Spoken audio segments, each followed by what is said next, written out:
आपका क्लीनिंग हो जाता है।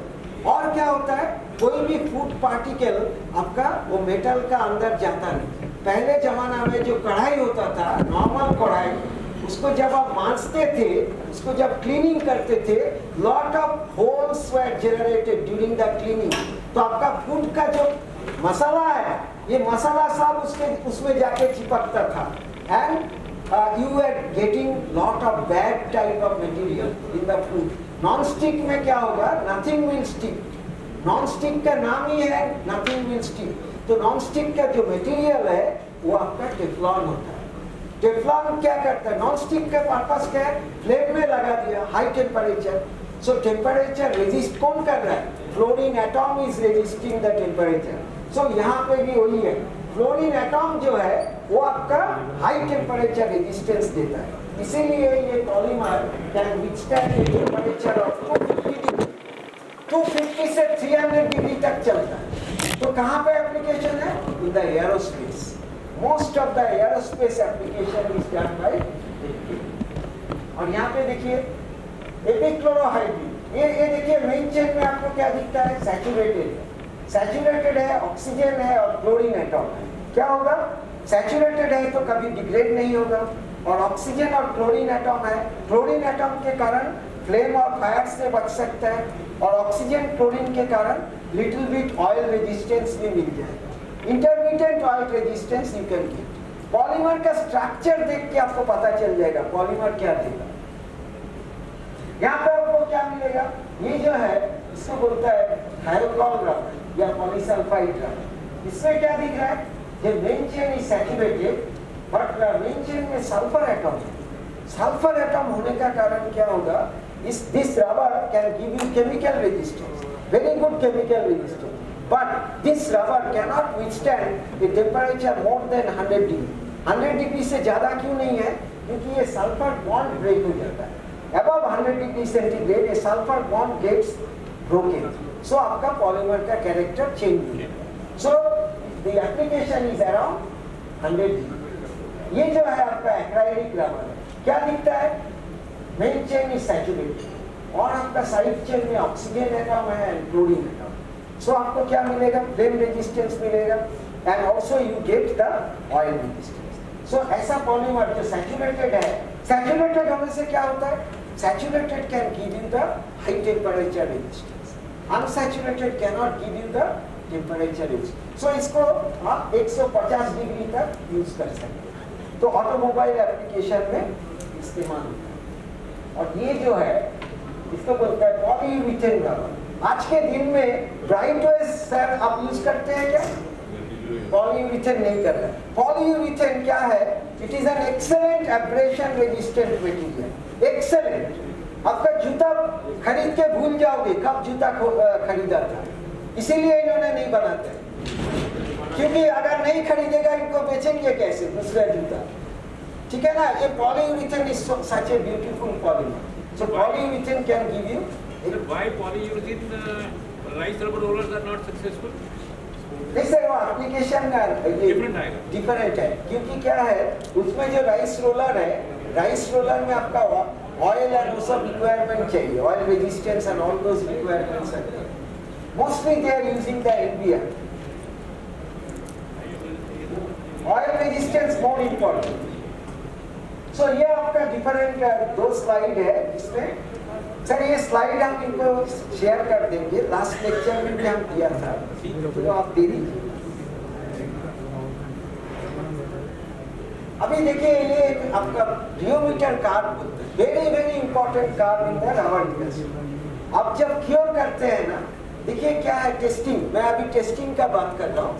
जब आप टेस्टिंग इक्विपमेंट में थोड़ा इन्वेस्ट करिए, मेरा रिक्वेस्ट है टेस्टिंग इक्विपमेंट में थोड़ा इन्वेस्ट करिएगा। ये जो फ्यूचर फाउंडेशन है, माइक्रोविजन है, ये सब इक्विपमेंट सप्लायर का इक्विपमेंट अच्छा नहीं है, मैं खुलेआम बोल रहा हूँ। माइक्रोविजन, फ्यूचर फाउंडेशन, ये सब इक्विपमेंट अच्छा नहीं है। अगर आपने फ्यूचर फाउंडेशन का रियोमीटर रखा, चेंज करिए, प्लीज चेंज करिए, इन्वेस्ट करिए उसमें। यू गो फॉर, आज के दिन में 3-4 सप्लायर है, एक टेक्प्रो है, एक आपका अल्फा टेक्नोलॉजीज है और एक है मॉन्टेक। देखिए सर, एक बार लीजिए 25 साल भूल जाएंगे, 25 साल कोई मेंटेनेंस नहीं चाहिए। और ये जो माइक्रोविजन, फ्यूचर फाउंडेशन, ये सब है, हर 6 महीना में मेंटेनेंस चाहिए, हर 6 महीना में आपको तकलीफ। तो ये पैसा इन्वेस्ट करिए, क्योंकि दिस विल, आपको डिसीजन लेना पड़ता है टेस्ट रिजल्ट के बेसिस में। आपका lot of decision you are taking, you are choosing the supplier based on the result, choosing the compound, what compound I will decide based on the result. So result को अच्छा मिलने के लिए equipment में invest करिए। Equipment and people, ये दोनों जो है very very important। people को भाव दीजिए, my sincere request, people को भाव दीजिए, people is very very important। Sir भाव तो देते हैं, people मिलते नहीं है। सर वो तकलीफ क्या है, आप थोड़ा पीपल को पैसा ज्यादा दीजिए, रखने का कोशिश करिए, कल्चर चेंज करिए sir, culture should be change. People are very important, people can give you lot of saving. आपका जितना पैसा आप ये करते हैं ना, देखिए पीपल एंड टेस्ट, ये दोनों में मैं बहुत बोलता हूँ, बहुत ज्यादा। इसको आप रक्षा करिए, and the people are the asset of the company. People must stay with you, ऐसा कल्चर बनाइए कंपनी में, people must stay with you. People is very important, people can make miracle in your company. आपको मैं बता रहा हूँ, ये जो एक स्टोरी बता रहा हूँ, आप लोग जानते कि नहीं, रिलैक्स फुटवेयर में आए थे देवल गांगुली, प्रेसिडेंट होके रिलैक्स फुटवेयर में वो ज्वाइन किए थे, अभी नहीं है, unfortunately he is no more. But ये बंदा ने जेके टायर में थे, JK Tyre, Nakroli Tyre plant, I'm talking about 1992. In those days, they were producing 90 metric ton per day.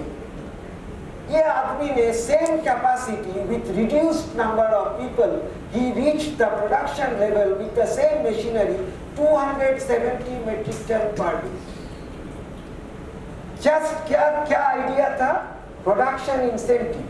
आपको इतना प्रोडक्ट बनाना ही पड़ेगा 8 आवर्स के ड्यूटी में, एंड इसके ऊपर जो बनाएंगे आप विल गिव यू इंसेंटिव। उन्होंने क्या किया, पहले टायर बिल्डिंग मशीन में 8 आवर्स में एक ही वर्कर टायर बना रहे थे। टायर बनाना इतना आसान काम नहीं है, बहुत तकलीफ है। उन्होंने क्या किया, 2 मशीन में 3 आदमी दे दिए, और एक रिलीवर का काम करेगा, इधर भी जाएगा उधर भी जाएगा। ऐसे करके इंसेंटिव देके production level was from 90 ton to 270 ton.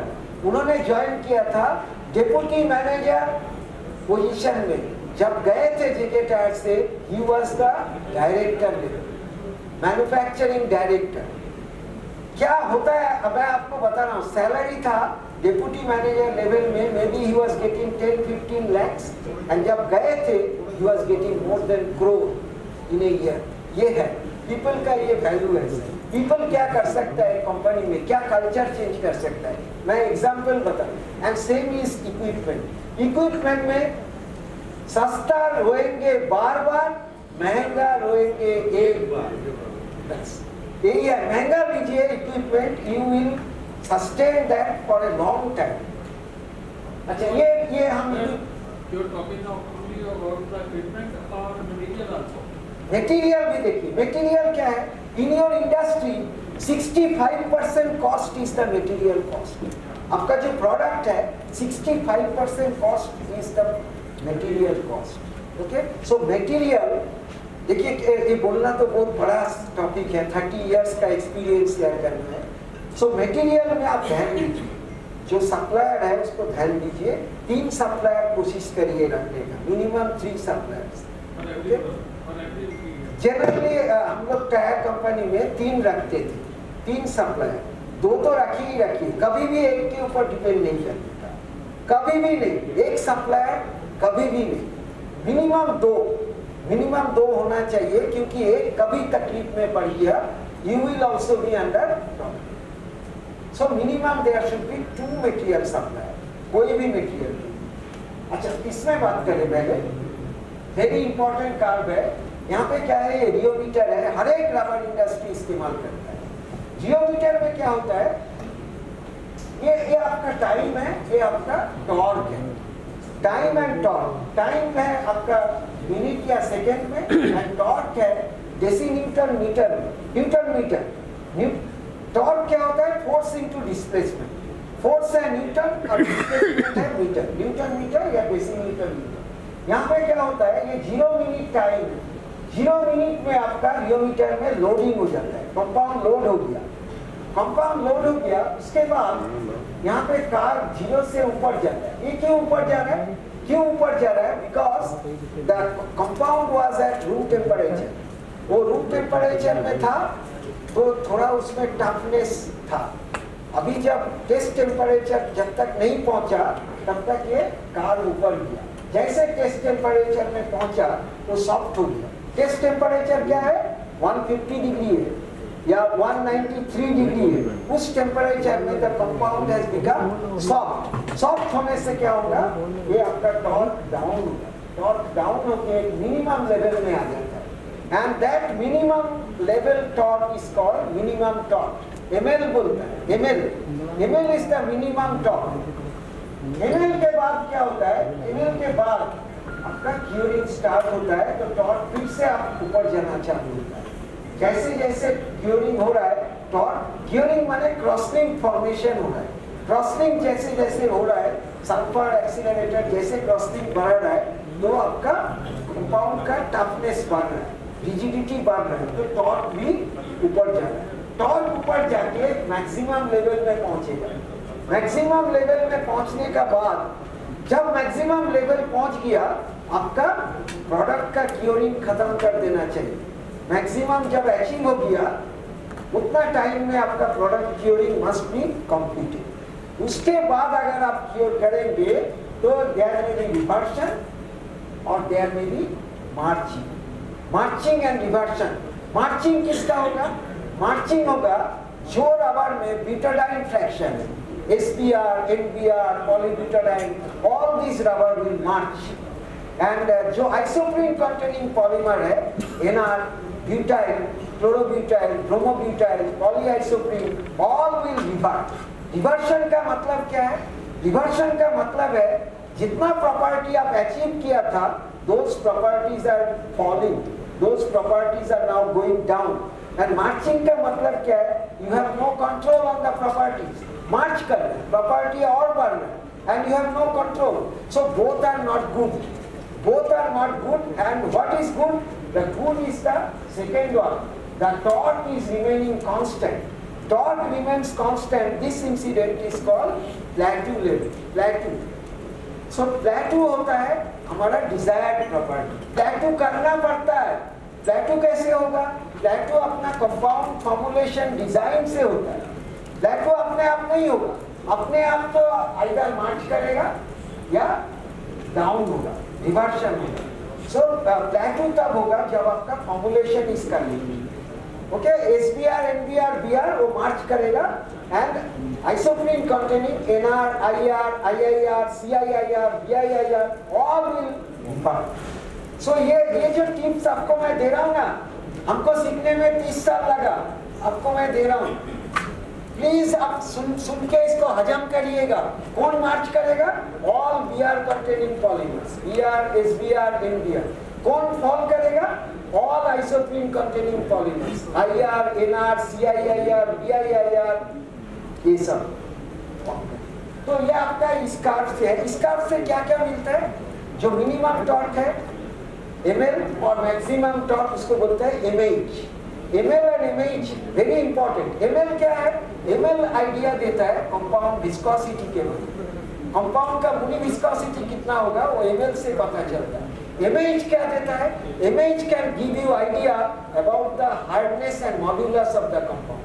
अगर दो कंपाउंड आप कंपेयर कर रहे हैं, सेम कंपाउंड आपने मिला मिक्सिंग किया, दो कंपाउंड उसका रियोमीटर कंपेयर कर रहा है, एक का mh ज्यादा है, एक का mh कम है, आप इजीली बोल सकता है mh जिसका ज्यादा है उस कंपाउंड का हार्डनेस ज्यादा होगा, उस कंपाउंड का मॉड्यूलस ज्यादा होगा। आंख बंद करके बोल सकता है।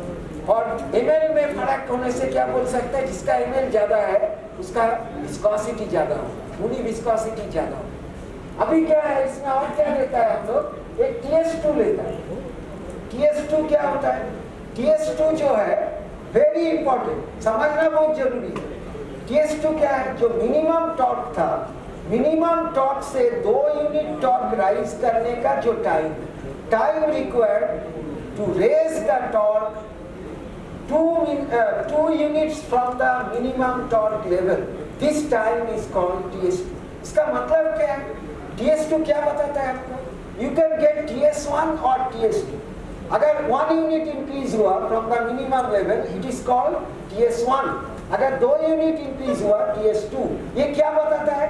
ये बताता है सेफ्टी ऑफ द कंपाउंड, कितना सेफ्टी है उस कंपाउंड में, कितना टाइम आपके लिए अवेलेबल है for the compound to flow inside the mould. So TS2 ये इंफॉर्मेशन देता है। और TC90 क्या है? TC90 है 90% क्योर। जब मैक्सिमम टॉर्क हो गया, द कंपाउंड इज 100% क्योर। उस 90% का क्योर हुआ वो टाइम जो है that is called the TC90। अभी TC90 क्या है? TC90 is valid. अगर आपने सुन के जाएंगे TC90 क्योर करने से हो जाएगा, नो, TC90 क्योर करने से होगा 2 मिलीमीटर थिकनेस तक। 2 मिलीमीटर के ऊपर अगर थिकनेस है प्रोडक्ट का, TC90 इज नॉट। सो क्या होता है? 2 मिलीमीटर के बाद अगर 25 मिलीमीटर का प्रोडक्ट है, कितना क्योर करना पड़ेगा?